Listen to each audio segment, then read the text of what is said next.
Muy buenos días, vamos con lo mejor de la información deportiva. El día de ayer hubo conferencia de prensa para anunciar todos los detalles del regreso de las 6 horas en México al Autódromo Hermanos Rodríguez. Este evento se va a llevar a cabo en el mes de septiembre y es una prueba de máximo rendimiento. Las 6 horas México regresan al Autódromo Hermanos Rodríguez de la Ciudad de México como parte del Campeonato Mundial de Resistencia. El evento, impulsado por el piloto y promotor Ricardo González, se llevará a cabo el próximo 3 de septiembre y sus organizadores esperan tener el mismo éxito que en la edición del año pasado, a la cual acudieron alrededor de 40,000 espectadores. La carrera se compone de 9 rondas, en las que los pilotos compiten durante 6 horas continuas, lo que permite a los fabricantes automovilísticos lograr un gran avance e innovación en áreas como diseño, tecnología, seguridad y rendimiento. Será el próximo 24 de abril cuando se pongan a la venta los boletos para las 6 horas México, con los precios que van desde los 550 pesos para la zona del Foro Sur, Foro Sol Norte en 800 pesos, Grada 1 y 2 en 1,600 pesos, Platinum Plus en 3,100 pesos y hasta la Suite con un precio de 7,500 pesos en Grada 1 y 2. Vianey Zárate, 21 Noticias. Bueno, ya lo veíamos con Alejandra. A lo largo de esta semana se lleva a cabo precisamente la Semana de Activación Física y Deporte. Este programa se activó a nivel nacional por la CONADE y la Ciudad de México no es la excepción. A través del Indeporte se están haciendo muchas actividades que encontrarán punto final el próximo domingo. El Instituto del Deporte de la Ciudad de México participa desde el pasado lunes en la Semana Nacional de Cultura Física y Deporte con una agenda coordinada que pretende cumplir con el objetivo de atacar el sedentarismo. El Instituto del Deporte designó al director de alto rendimiento de la institución, el ex pentatleta Oscar Soto, como embajador de la Ciudad de México en esta Semana Nacional de Cultura Física, organizada por la CONADE a nivel nacional.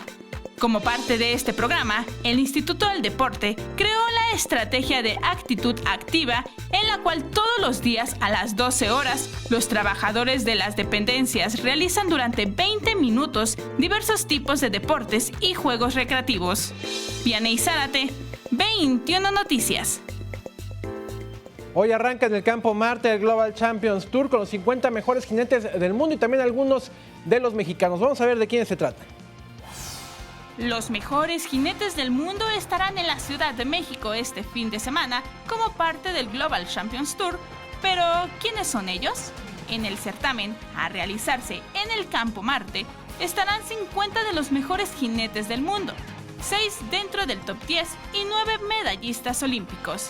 Dentro de los jinetes más destacados se encuentran el sueco Rolf-Göran Bengtsson, líder del ranking y ganador de 2 medallas de plata en los Juegos Olímpicos, la australiana Edwina Tops-Alexander, el alemán Christian Altmann, recién ganador del bronce por equipos en Río 2016, el francés Simon Delestre y el holandés Jerry Smolders, entre otros. De igual forma, México tendrá representación con 4 jinetes: Antonio Chedraui, Nicolás Pizarro, Patricio Pasquel y Federico Fernández. Vianey Zárate, 21 Noticias.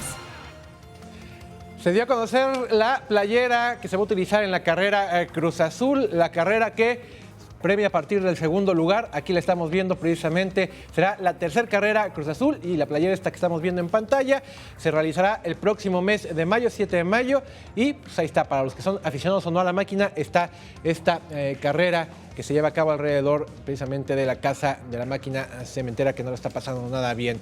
Anoche en Monterrey salió el otro finalista de la Copa MX, Chivas, de la mano de Matías Almeida, llega a su tercer final de Copa MX, logró levantarse una desventaja inicial y le da la vuelta al marcador, termina ganando 2-1 a Rayados de Monterrey, así que el próximo 19 de abril en la cancha del Estadio Chivas, Guadalajara, frente a Monarcas Morelia, la final de la Copa MX. Y ya para despedirme, Alejandro, te vamos a mostrar este video. Es una golfista coreana que como que se hartó ya de los campos de golf, dijo, vamos a hacer algo diferente, vamos a verlo. Se fue al boliche y ve lo que hace, precisamente así, jugando golf, trata de hacer chuzas.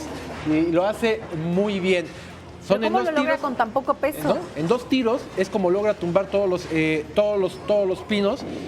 Hay que decir que estas imágenes, este video que subió a su cuenta de Instagram, esta coreana, levantaron polémica. Hay quien dice que están editadas las imágenes, que se trata de un truco. Yo la revisé, no veo por dónde pueda venir el truco, pero hay mucha polémica sobre esto, que dice que más bien están editadas las imágenes y que no puede ser posible esto que hace ella. Bueno, por lo pronto, pues ahí está, de 2 tiros, aquí vemos precisamente el recorrido de la pelota, es como ella tumba los pinos. Imagínate la fuerza con la que Además debe de pegar, precisión, exactamente la fuerza para con una bola tan pequeña tirar tantos pinos. ¿no? Es muy complicado. Bueno, ahí está llamando la atención esta coreana jugando golf en el Un solo boliche. igual se le hizo poco. Muchas gracias, Alejandra, de Información Deportiva. Gracias a ti, Ricardo. Vamos a